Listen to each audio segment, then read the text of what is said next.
Welcome back to Wings of Bibles. I'm Dustin, and today we'll be covering 91-123 and 91-125.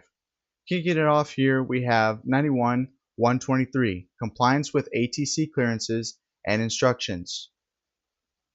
When an ATC clearance has been obtained, no pilot in command may deviate from that clearance unless an amended clearance is obtained, an emergency exists, or the deviation is in response to a traffic alert and collision avoidance system resolution advisory. However, except in Class Alpha airspace, a pilot may cancel an IFR flight plan if the operation is being conducted in VFR weather conditions.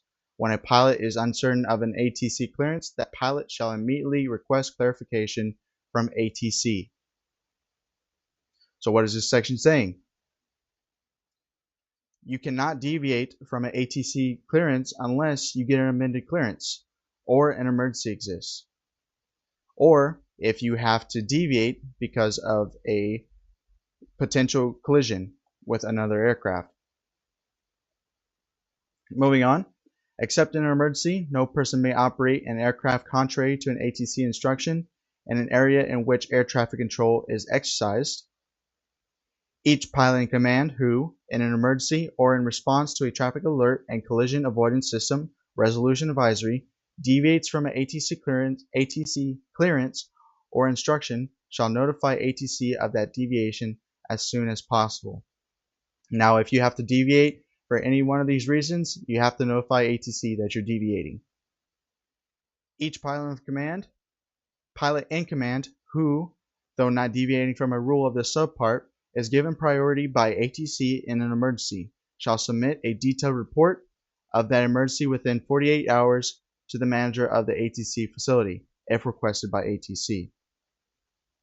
So, if you do not deviate from a rule, but you are given priority by ATC in an emergency, you have to submit a report to the manager of that ATC facility.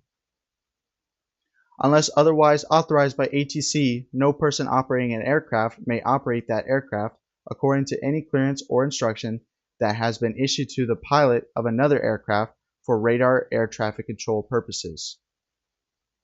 So it's saying if the instruction wasn't given to you in your plane, you cannot follow that instruction.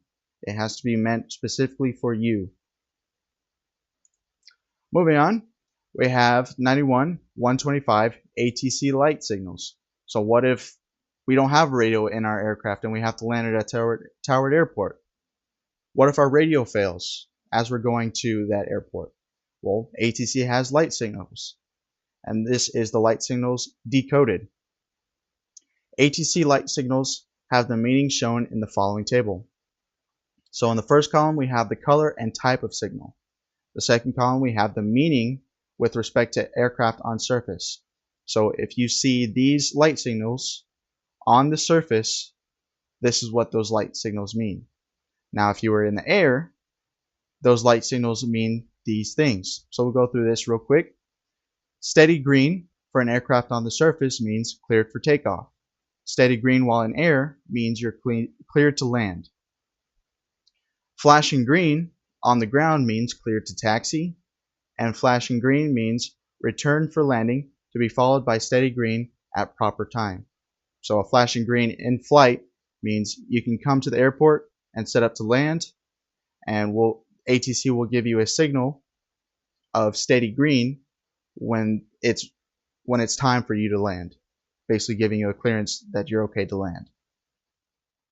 Steady red for an aircraft on the surface means stop, and steady red in the air means give way to other aircraft and continue circling. Flashing red on the surface means taxi clear of runway in use, and flashing red in the air means airport unsafe, do not land. Flashing white on the ground means return to starting point on the airport, and flashing white in the air doesn't have a meaning. Alternating red and green on the ground means exercise extreme caution, and it means the same thing in the air as well. And that's going to do it for this video on 91-123 and 91-125. I hope you enjoyed the video. I'll see you in the next one. See ya!